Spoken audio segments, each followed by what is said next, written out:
Hello viewers, नमस्कार। पिछले class में हम लोग जाने थे जॉन वॉन न्यूमन आर्किटेक्चर के बारे में। जो हम लोग ने उसमें कुछ बच गया था हम लोग से, जो कि रजिस्टर जो था, माने मेमोरी की जगह पर उन्होंने रजिस्टर का यूज किया था सीपीयू में, और मेमोरी को उन्होंने इंडिपेंडेंट बना दिया था, जिस मेमोरी में डाटा और इंस्ट्रक्शन दोनों एक साथ स्टोर होता था। और वो जो मेमोरी है वो सीपीयू में डाटा ट्रांसफ़र करता था एंड इंस्ट्रक्शन भी ट्रांसफ़र करता था। लेकिन वो सीपीयू में और प्रोसेसर के बीच में, प्रोसेसर और एएलयू जिसको कहते हैं हम लोग, जो प्रोसेस करने का काम करेगा, और मेमोरी के बीच में एक स्मॉल रजिस्टर जो है उसमें रखा गया, जो कम्युनिकेट करेगा between the memory and processor, मतलब एएलयू। तो इसका थोड़ा सा हम लोग जान लें कि कौन कौन सा रजिस्टर। पहले हम लोग ये जानें कि रजिस्टर क्या है। पहली बात तो ये है कि प्रोसेसर का माने एएलयू का स्पीड जो है बहुत हाई होता है in comparison of the memory. Lakhs times जो है वो हाई होता है।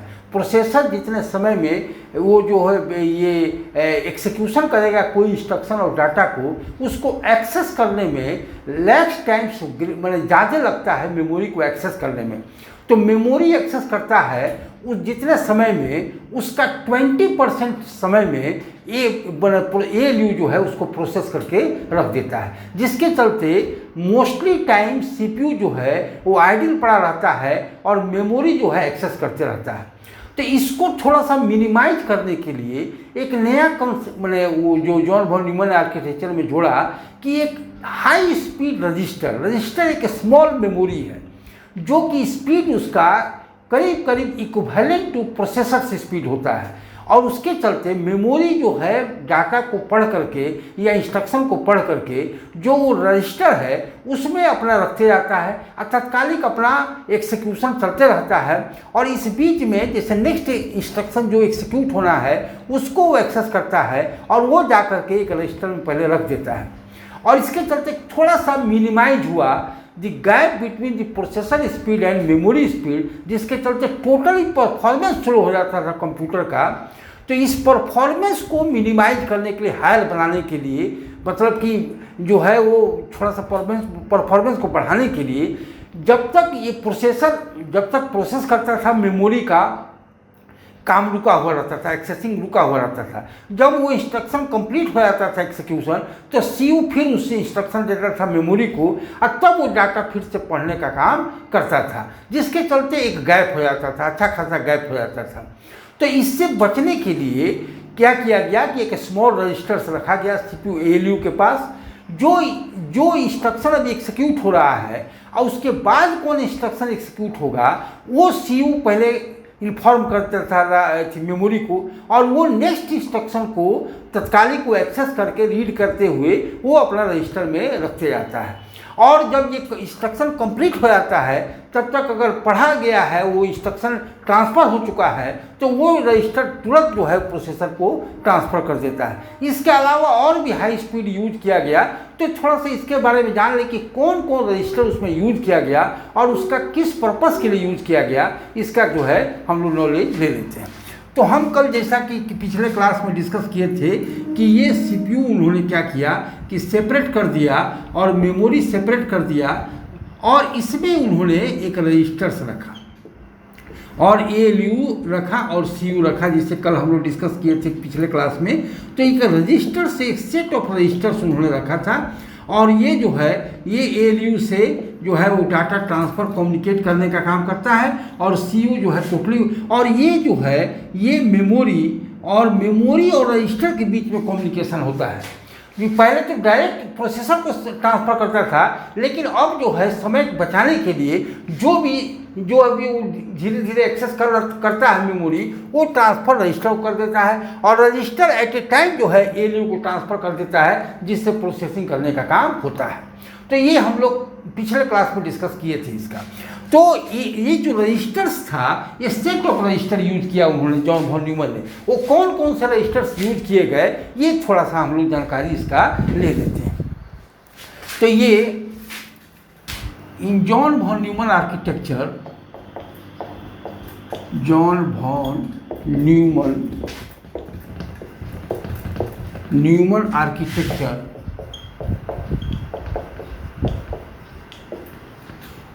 a set of registers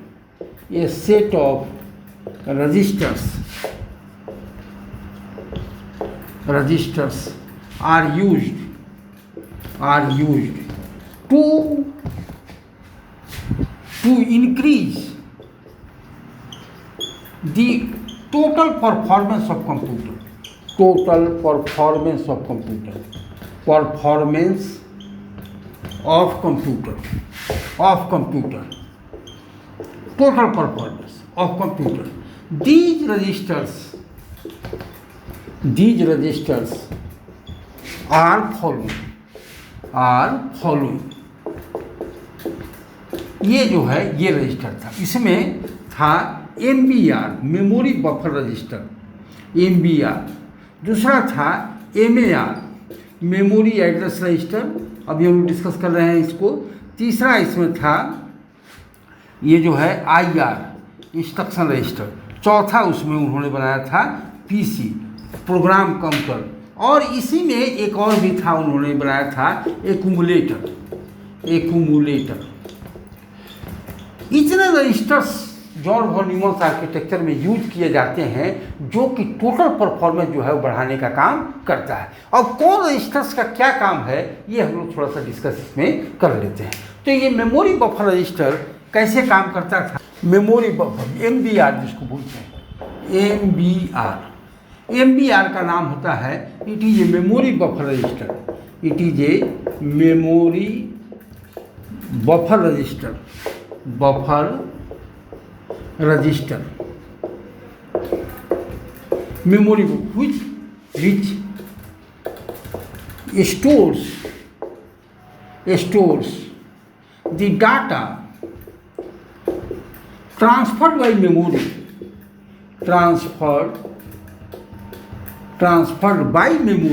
जो मेमोरी के द्वारा ट्रांसफर हुआ है उस डाटा को रखने का काम करता है मेमोरी बफर रजिस्टर में। ट्रांसफर बाय ये जो है ठीक है, ये स्टोर करता है। तो ये जो है बफर कहते हैं छोटा जगह, जो बफर एक्चुअली में कहा जाता है दो बड़े प्लेस के बीच में एक छोटा प्लेस हो जो दोनों को कम्युनिकेट करने का यूज किया जाता है, इसी को हम लोग बफर कहते हैं। तो ये एक प्रोसेसर एक बड़ा ये डिवाइस हुआ, और एक मेमोरी लार्जर कैपेसिटी का हुआ, और उसके बीच में कम्युनिकेशन करने के लिए तत्कालिक जो है बफर रखा जाता है, डाटा का बफरिंग किया जाता है, मतलब स्टोर किया जाता है और वहाँ से ट्रांसफ़र होता है। जैसे वैसे भी जनरली जो है जैसे कोई ये गोडाउन में रखा रहता है और वहाँ से धीरे धीरे उठते जाता है और बाहर से वो गोडाउन में जमा होते जाता है, तो गोडाउन इज ऑल्सो ये बफर। गोडाउन भी एक बफर है, कोई आइटम वहाँ से आया बाहर से, वहाँ रखा रहता है और वहाँ से धीरे धीरे ट्रांसफर हो। उसी तरह ये जो है ये मेमोरी से डाटा आता है और इस रजिस्टर में रहता है और यहाँ से ट्रांसफ़र जो है वो प्रोसेसर को होता है। जब प्रोसेसर नेक्स्ट इंस्ट्रक्शन कंप्लीट कर लेता है और नेक्स्ट इंस्ट्रक्शन एग्जीक्यूट होना होता है तो उसके लिए डाटा जो है मेमोरी बफर रजिस्टर ट्रांसफ़र कर देता है। इससे थोड़ा सा समय भी कम लगता है, इससे जो है टोटली परफॉर्मेंस ऑफ कंप्यूटर भी इंक्रीज हो जाता है। तो ये जो है मेमोरी बफर, तो जो डाटा मेमोरी रीड करता है वो मेमोरी बफर रजिस्टर में जाकर के स्टोर हो जाता है। जब तक कि उसको ट्रांसफ़र नहीं कर दिया जाता है ये ऑपरेशन करने के लिए, जब ऑपरेशन करने के लिए ट्रांसफ़र ALU में हो जाता है तो नेक्स्ट डाटा जो है उसमें मेमोरी धीरे धीरे इसमें ट्रांसफ़र करता है। बफर सब जगह लगा रहता है, जैसे मॉनिटर में भी डिस्प्ले होता है तो बफर के माध्यम से ही होता है। प्रोसेसर जो है पहले बफर में ट्रांसफ़र कर देता है इन्फॉर्मेशन को और वो बफर जो है वो धीरे धीरे मॉनिटर को ट्रांसफ़र करता है या प्रिंटर को ट्रांसफ़र करता है, क्योंकि प्रिंटर का स्पीड बहुत स्लो होता है और ये जो है प्रोसेसर का स्पीड बहुत हाई होता है, तो जिसके चलते वो समय बचाने के लिए वो जो भी उसका इन्फॉर्मेशन वो बफर में डाल देता है और बफर से धीरे धीरे जो है वो प्रिंटर को या मॉनिटर को जाने का। तो यहाँ जो ये बफर रजिस्टर है वो बिटवीन जो है मेमोरी एंड प्रोसेसर के बीच में, मतलब ALU के बीच में रहता है। इस तरह से ये मेमोरी बफर रजिस्टर कहलाया। एक है और MAR जिसको कहते हैं हम लोग memory address register. It is a memory address register. Address register which stores the next the memory address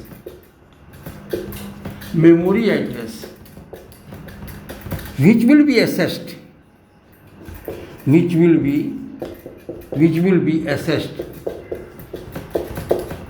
for data transferring, which will be assessed in memory which will be assessed for data transferring, for data accessing, data transferring। ये जो है data transferring करने के लिए ये memory, ये जो है सीयू बताता है कि अब जो है जो नेक्स्ट इंस्ट्रक्शन है या नेक्स्ट डाटा जो है कहाँ से एक्सेस होगा। तो ये जो है पहले ही से एड्रेस जो है उसका एड्रेस मेमोरी एड्रेस रजिस्टर रख लेता है और उससे जो है जाकर के वो डाटा को एक्सेस करता है और वो आकर के डाटा MBR में रखा रहता है। ये टोटली जो है वेट नहीं करे कि कब प्रोसेसिंग कंप्लीट होगा तब सीयू अपना नेक्स्ट इंस्ट्रक्शन को वैल्यू देगा। इससे बचने के लिए जब तक वो अपना इंस्ट्रक्शन एग्जीक्यूट कर रहा है तब सीयू जो है नेक्स्ट कौन एड्रेस होगा जहाँ से डाटा को एक्सेस करना है उसको जो है वो MAR में रख लेता है। और जब जो है डाटा पढ़ लिया जाता है MBR में आ जाता है तो ये एड्रेस फिर वो दे देता है मेमोरी को, जिससे वो एक्सेस करने का खोजने का काम उसको करना शुरू कर देता है। इस तरह से हम जो है मेमोरी बैठा नहीं रहे इसके लिए ये सब जो है MAR और MBR जो है वो अपना परफॉर्मेंस देता है। तो ये जो हो गया MAR जो मेमोरी एड्रेस रजिस्टर का काम करता है। और इसके बाद तीसरा है वो प्रोग्राम काउंटर कहते हैं। इंस्ट्रक्शन रजिस्टर पहले हम लोग डिस्कस कर रहे हैं। इंस्ट्रक्शन रजिस्टर IR जो है, IR क्या है? It is a instruction register, it is a instruction register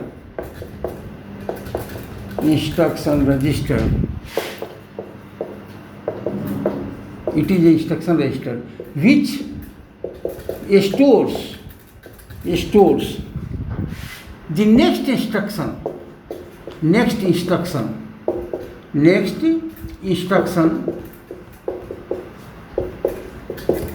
which is to be executed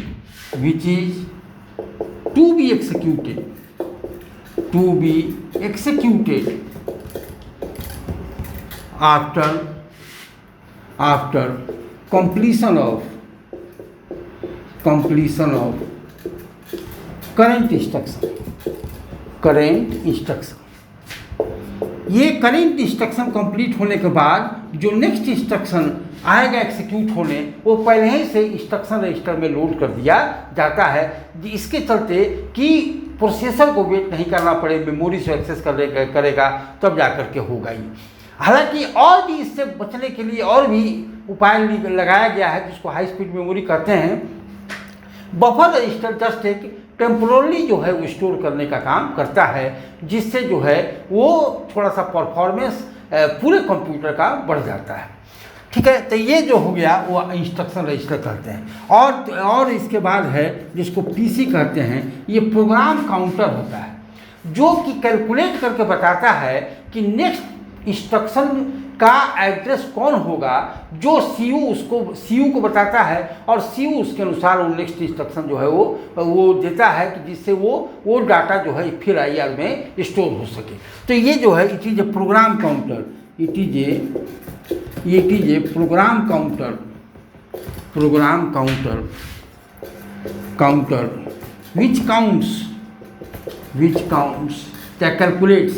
which calculates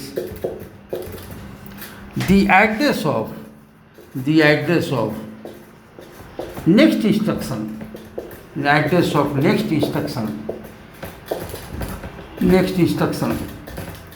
which is to be called,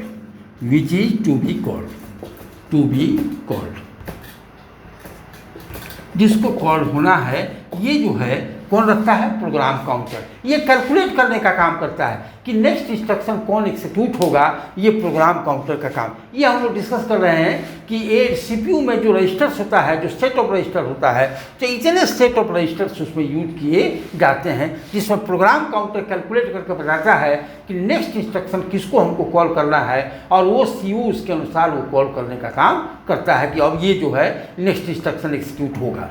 इस तरह से ये प्रोग्राम काउंटर काम करता है। एक और होता है जो इसको कहते हैं हम लोग एक्यूमुलेटर। वो क्या है?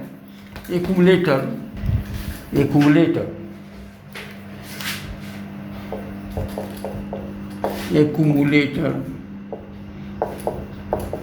एक्यूमुलेटर जो है, एक्यूमुलेटर एक ये भी बफर रजिस्टर्स है जिसमें जो कैलकुलेशन हो रहा है, जैसे हम जोड़ना चाहते हैं 1 + 2 + 3, तो 1 + 2 तत्कालिक हम लोग 1 + 2 जोड़ते हैं तो 3 आता है, और उसके बाद +3 करना तो 6 आएगा। तो जो 3 है उसको स्टोर करने के लिए टेम्पोरली जो कैलकुलेशन, जो ये जो है जो इंटरमीडिएटरी जो कैलकुलेशन होता है उसको स्टोर करने का काम एक्यूमुलेटर करता है। ये टेम्पोररी स्टोरेज डिवाइस है जो कि इंटरमीडिएटरी कैलकुलेशन को स्टोर करने का काम करता है। जैसे हम एग्जाम्पल बता रहे हैं, जैसे 5 + 7 + 9 करना है, तो 5 को एक्यूमुलेटर जो है पहले स्टोर कर लेगा, उसके बाद 7 को आएगा, उसके बाद इसको जो कैलकुलेशन 7 + 5 करेगा वो एक्यूमुलेटर से लेगा 5, और उसके बाद 7 + 5 12 हो गया। तो ये जो है फिर एक्यूमुलेटर उसको स्टोर कर लेगा। फिर नेक्स्ट डाटा अगर मान लेते हैं 6 है, तो वो ये जो 12 है और +6 18, फिर उसको एक्यूमुलेटर स्टोर कर लेगा, और वो जो रिजल्ट है वो ट्रांसफर करने का काम करेगा। तो ये जो है एक्यूमुलेटर एक इंटरमीडिएटरी बने ये कैलकुलेशन का जो वैल्यू रखने का काम करता है वो है एक्यूमुलेटर। लिखो, it is also a temporary storage device, temporary storage register which stores intermediary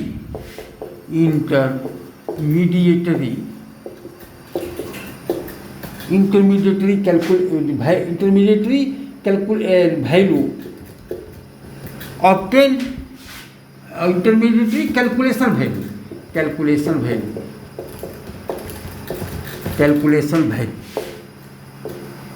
intermediary calculation value को स्टोर करने का काम एक्यूमुलेटर करता है। तो इतने set of register John von Neumann ने एक अलग से अपना सीपीयू में अटैच कर दिए, और सीपीयू बन गया एक रजिस्टर, एएलयू और सीयू मिल करके एक सेपरेट यूनिट ऑफ सीपीयू बन गया। मेमोरी को अलग कर दिया गया। हम लोग पिछले क्लास में डिस्कस किए ही थे कि जो भी जो है वो इनपुट आउटपुट डिवाइस मेमोरी को अगर ट्रांसफ़र करना है डाटा को, तो भाया सीपीयू करता था। सीपीयू उसको इंस्ट्रक्शन देता था कि ये जो है डाटा जाने वाला है, वही तय करता है कि किस लोकेशन पर वो मेमोरी में स्टोर होगा, और वो जो है तब वो जो देता है तो वो ट्रांसफ़र होता है। इस तरह से ये जो कि हम लोग पिछले क्लास में डिस्कस किए थे, तो ये जॉन वॉन न्यूमन का आर्किटेक्चर है। तो कहने का मतलब है जॉन वॉन न्यूमन आर्किटेक्चर बहुत सारे फीचर्स कंप्यूटर को दे गए। पहला फीचर उसमें वो था कि उन्होंने एक मेमोरी को सेपरेट यूनिट बना दिया, और दूसरा फीचर था कि मेमोरी उन्होंने क्या किया कि मेमोरी में डाटा और इंस्ट्रक्शन दोनों को स्टोर किया। और उन्होंने तीसरा भी फीचर्स बनाया कि मेमोरी को, हर एक मेमोरी जो है वो एक कई सेल्स में बांट दिए गए, और वो सेल्स जो है इंडिपेंडेंट था, वो इंडिपेंडेंट एड्रेसेबल था, जिसके चलते उसको एड्रेस को हम लोग पढ़ सकते हैं। वो डायरेक्ट हम रैंडम एक्सेस इसलिए कहा देते हैं कि कोई भी। तो features of John von Neumann architecture में थोड़ा सा हम लोग डिस्कस कर रहे हैं कि क्या क्या फीचर्स उन्होंने इंक्लूड किया था। तो ये जॉन वॉन न्यूमन आर्किटेक्चर कभी कभी क्वेश्चन मैंने ये आ जाता है डिटेल में, तो इसके लिए ये हम लोग features of John von Neumann architecture, ये जो है अगर हम ये पूछें कि what are the features of the John von Neumann architecture, तो ये हम लोग बता सकते हैं उसको features of John von Neumann architecture. John von Neumann architecture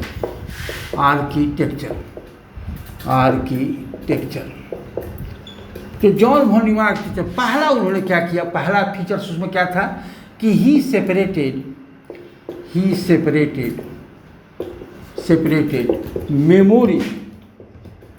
memory from CPU पहला बात। दूसरा उन्होंने फीचर क्या दिया कि memory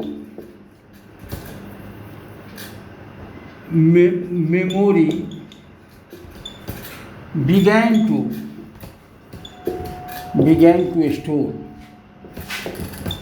store data and instruction both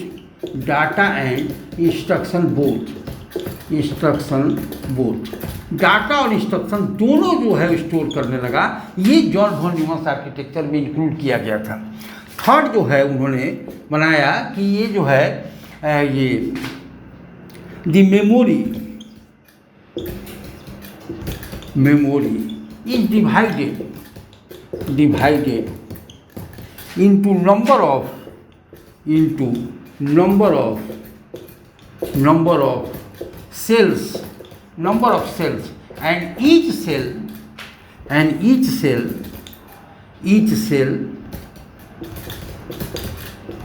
is independently addressed। कैसे इंडिपेंडेंटली एड्रेस था, ये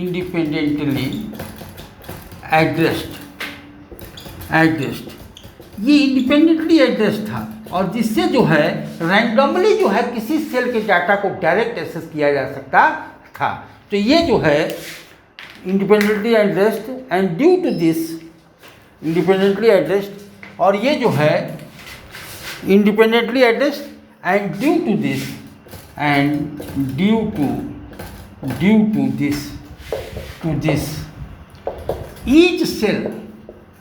each cell can be randomly accessed। हर एक सेल डायरेक्ट जो है एक्सेस रैंडमली कहते हैं कि कोई भी ये नहीं कि सिक्वेंशियल मैनर से हम ऊपर से शुरू कर रहे हैं नहीं नीचे तक आ रहे, नहीं, ये कोई भी सेल डायरेक्ट जा करके वो हम लोग उसको एक्सेस कर सकते हैं। इसलिए इसका नाम भी पड़ गया रैंडम एक्सेस मेमोरी। रैंडमली हम किसी को सिक्वेंशियल नहीं है बल्कि रैंडमली है, क्योंकि हम रैंडम जो है किसी सेल को पढ़ सकते हैं, इसलिए इसका नाम। तो कैसे इंडिपेंडेंट एड्रेसिंग किया उन्होंने, तो ये जो है एक हम लोग फिगर से इसको समझ लें।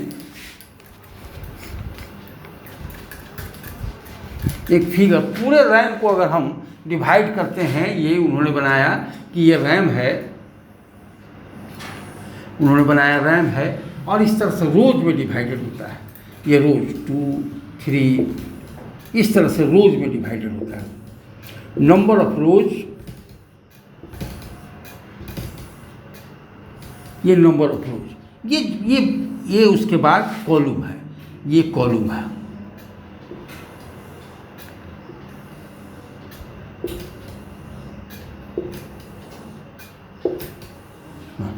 वन 2 3 4 5 6 7 8 एक्चुअली में उन्होंने क्या किया, ये कैसे काम करता है थोड़ा सा इसकी भी जानकारी हम लोग ले लें।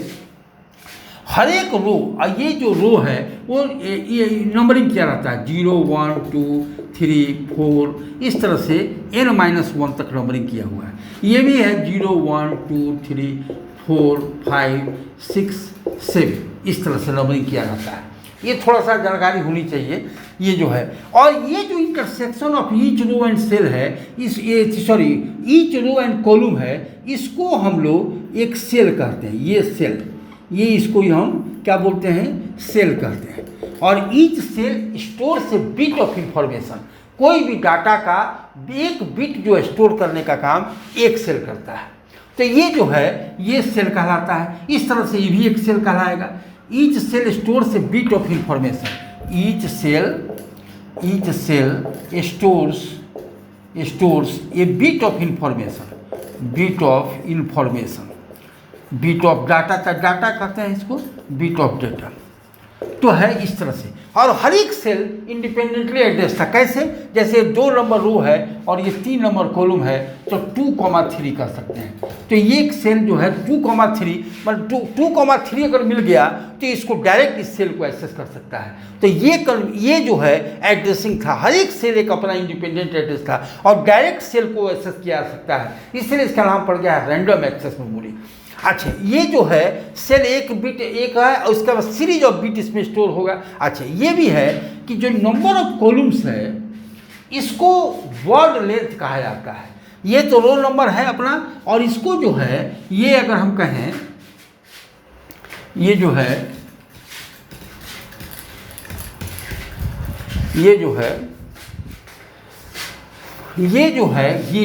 ये वर्ड लेंथ कहलाता है।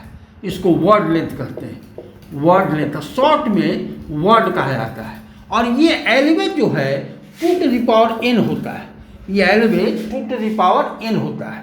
कहने का मतलब है कहीं कहीं हम देखेंगे रैम कितना वर्ड का है, तो ये जो 32 बिट का है, 64 बिट का है या 8 बिट का है, तो ये जो है यही है कॉलम, ये कॉलम है। और हर एक रो एक नंबर ऑफ कॉलम्स पर, ये number of column element 2 to the power n होगा, मतलब 2 के मल्टीपुल में ही हो सकता है, 2 का पावर n में। जैसे n का वैल्यू, यहाँ n का वैल्यू कहाँ से जाएगा, 1 2 ये जितना भी जाए, 3 4 जो भी होगा, 4 5 जितना भी होगा।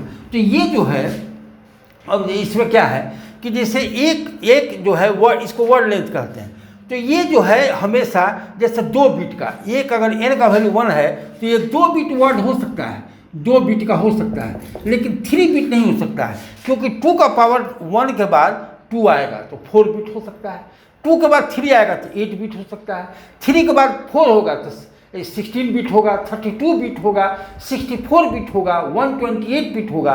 तो एलिमेंट जो है 2 to the power n में ये वर्ड लेंथ कहलाता है। ये वर्ड लेंथ कहते हैं, लेकिन इसको हम लोग शॉर्ट में वर्ड कहते हैं। जैसे कोई कहता है कि 32 बिट वर्ड का रैम है, इसका मतलब क्या हुआ कि उसमें 32 बिट कॉलम्स है, और ये 32 bit at a time transfer, ये पूरा रो में 32 बिट ट्रांसफ़र है, ये मैंने कर सकता है। तो ये 32 बिट वर्ड का मतलब हुआ कि ये जो रैम है ये 32 मैंने कॉलम्स में डिवाइडेड है, और नंबर ऑफ रोज तो बहुत ज़्यादा भी हो सकता है, जितना रैम की कैपेसिटी होती है उतना ज़्यादा रोज हो सकते हैं। लेकिन हमेशा रैम का जो वर्ड लेंथ होता है वो एलिमेंट जो है, जिसको वर्ड भी कहा था 32 बिट का, 64 बिट का, ये नहीं होगा 32 बिट है उसका 40 बिट का रैम है, ऐसा नहीं हो सकता है।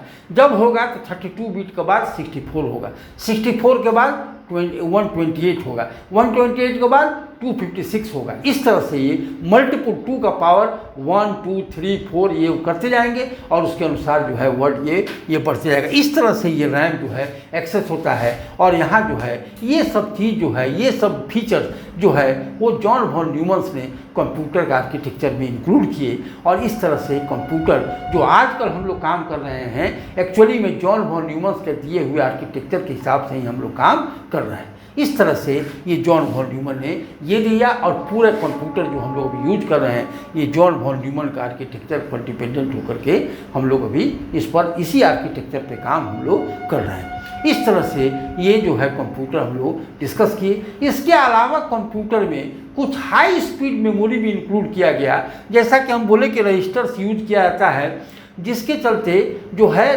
थोड़ा सा समय बच गया। जो CPU इंस्ट्रक्शन एक्सिक्यूशन कंप्लीट करता था, तब जाके CPU जो है नेक्स्ट इंस्ट्रक्शन कौन एक्सिक्यूट होगा वो मेमोरी को बताता था, और तब मेमोरी खोजने का काम शुरू कर देता है, जिसके चलते थोड़ा सा गैप ज़्यादा बढ़ जाता था। जो इंस्ट्रक्शन वो पढ़ के देता था, डाटा पढ़ के देता था, वो मान लेते हैं एक सेकंड लगा तो उसके 20% में, माइक्रो सेकंड में, मतलब 20% में CPU जो है वो काम करके रख देता था, जिसके चलते वो बैठा रहता था, फिर मेमोरी एक्सेस करता था। तो इससे बचने के लिए CPU को एक जो है एक बफर रजिस्टर्स, ये रजिस्टर्स हम लोग जो पढ़े वो यूज किया जाता है, जिसके चलते अपना ALU प्रोसेस कर रहा है कोई इंस्ट्रक्शन को, ये डाटा को ऑपरेशन कर रहा है, उसी बीच CPU नेक्स्ट इंस्ट्रक्शन कौन होगा वो मेमोरी को दे देता है, और मेमोरी उसको डाटा को ट्रांसफर बफर मेमोरी में रखता है। लेकिन इसके अलावा और इसके चलते जो है थोड़ा सा परफॉर्मेंस हाई हुआ।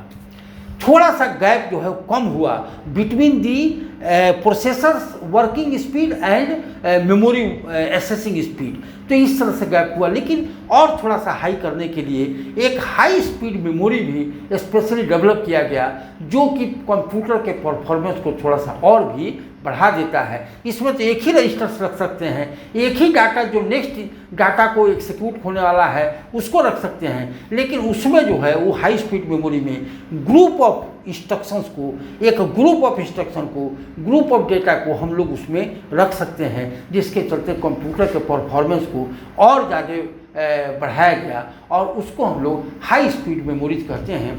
और ये हाई स्पीड मेमोरी हम लोग नेक्स्ट क्लास में डिस्कस करेंगे। और तब तक जो है धन्यवाद, थैंक यू।